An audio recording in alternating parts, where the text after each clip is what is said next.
Mon Seigneur et mon Dieu, aie pitié de moi. Je suis tout à toi. Pardonne-moi mes fautes, sois miséricordieux envers moi, envers l'humanité. Je te dis merci pour la vie et merci pour la création. Nous comptons sur ton infini amour, Seigneur, sans quoi nous serons tous péris. Délivre-moi de mes ennemis et de mes adversaires. Sois mon bouclier, la journée comme la nuit. Que les malfaiteurs tombent dans leur propre piège. Qu'ils soient exterminés de la surface de la terre. Mon nom, c'est Boniface Paradon, votre serviteur. Je vous salue fraternellement dans le précieux nom de notre Seigneur et Sauveur Jésus-Christ, lui qui est allé nous préparer une place dans son royaume. Là où il est, nous y serons aussi. Il est notre modèle parfait. Enfin, je vous dis merci et bienvenue sur le web, chers internautes, à l'écoute et à la visualisation de cette nouvelle édition. Soyez sanctifiés. Le titre d'aujourd'hui, c'est J'enverrai la peste dans son sein, je ferai couler le sang dans ses rues. Ézéchiel chapitre 28, du verset 20 à 26. La parole de l'Éternel me fut adressée en ces mots. Fils de l'homme, tourne ta face vers Sidon et prophétise contre elle. Tu diras ainsi parle le Seigneur, l'Éternel, voici j'en veux à toi, Sidon. Je serai glorifié au milieu de toi, et ils sauront que je suis l'Éternel. Quand j'exercerai mes jugements contre elle, quand je manifesterai ma sainteté au milieu d'elle. J'enverrai la peste dans son sein, je ferai couler le sang dans ses rues. Les morts tomberont au milieu d'elle par l'épée qui de toutes parts viendra la frapper, et ils sauront que je suis l'Éternel. Alors elle ne sera plus pour la maison d'Israël une épine qui blesse, une ronce déchirante parmi tous ceux qui l'entourent et qui la méprisent. Et ils sauront que je suis le Seigneur l'Éternel.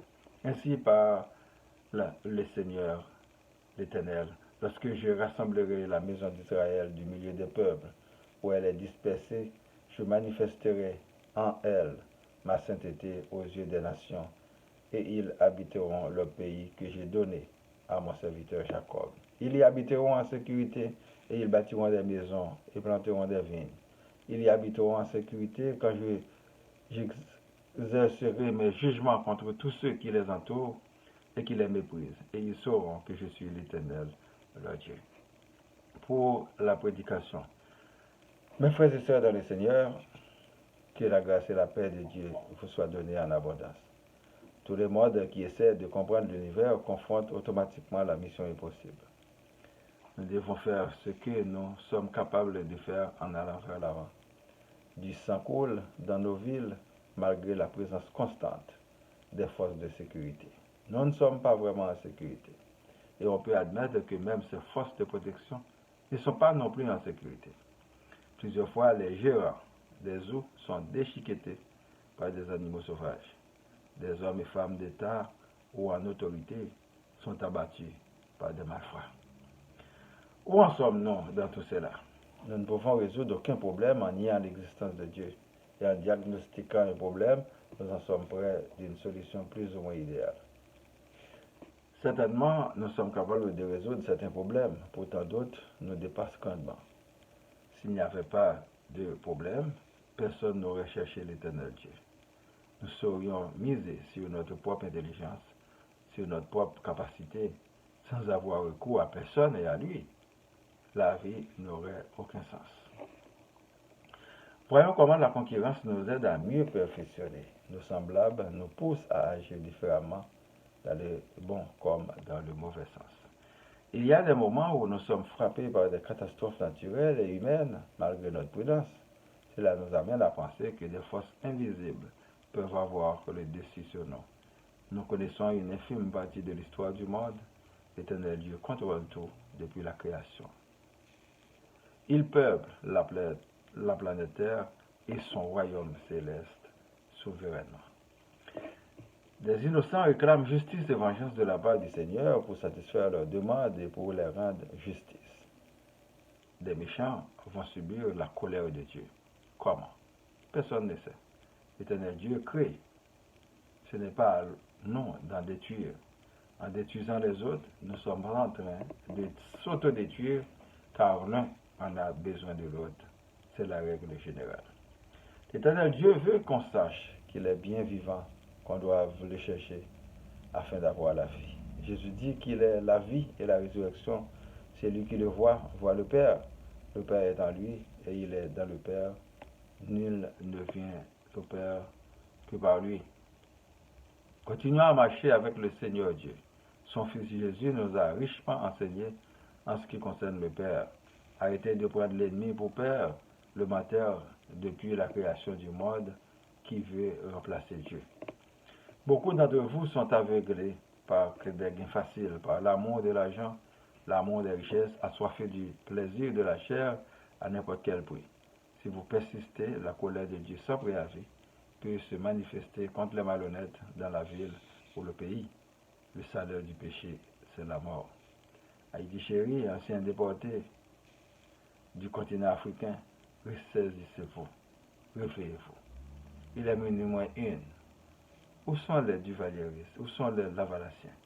Où sont les Pouchistes? Où sont les PHTK? Où sont les organisations civiles?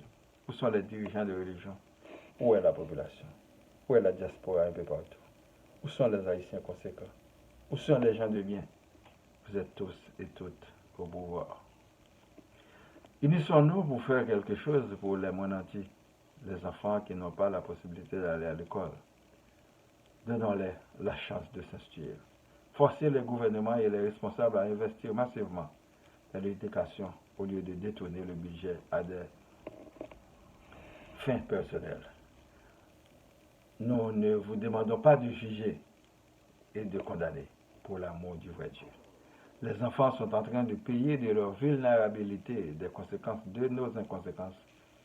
Demain, ils en seront très reconnaissants peut-être. De soi-disant amis ne font que nous piller et se moquent de nos misères avec la complicité de nos dirigeants corrompus avides de pouvoir. Nous le savons tous et toutes. Il revient aux Haïtiens de construire et de reconstruire leur pays quand chacun se responsabilise. N'écoutez jamais les politiciens menteurs et propagandistes, mais cherchez la face de Dieu en tout temps. La ville n'est pas dirigée, le pays n'est pas dirigé. Les gangs sont puissants et les peuples meurent de faim. C'est la faillite totale du pays. Personne ne veut faire affaire avec nous. Nous sommes laids. Ce sont les esprits mauvais qui contrôlent et qui poussent la majorité à ne commettre que des bêtises. Le vol, le crime, la malhonnêteté, la méchanceté, le banditisme et l'injustice deviennent la normalité pour la majorité et les institutions du pays. Demandons à Dieu de nous bénir, qu'il nous protège contre tous nos ennemis et de tous nos adversaires. Que Jésus-Christ nous sauve de tout danger. Que l'Esprit Saint nous guide le chemin. Prions pour moi, ma famille, vos familles, les membres du groupe Spiritualité, les amis, les personnes malades à l'hôpital comme à la maison, les orphelins, les démunis, les personnes vulnérables, les chômeurs, les leaders, les villes Laval, Montréal, Québec, Canada et le monde entier. Que la paix soit sur le monde. Notre Père qui es aux cieux, que ton nom soit sanctifié, que ton règne vienne. Que ta volonté soit faite sur la terre comme au ciel. Donne-nous aujourd'hui notre pain de ce jour. Pardonne-nous nos offenses comme nous pardonnons aussi à ceux qui nous ont offensés. Et ne nous laisse pas entrer en tentation, mais délivre-nous du mal. Car c'est à toi qu'appartiennent les règnes, la puissance et la gloire, au siècle des siècles. Amen. Et vous souhaitez de passer une bonne journée et une bonne semaine. Lisez et méditez toujours sur la parole de Dieu. C'est votre serviteur, Boniface Paradon. Merci et à la prochaine. Au revoir.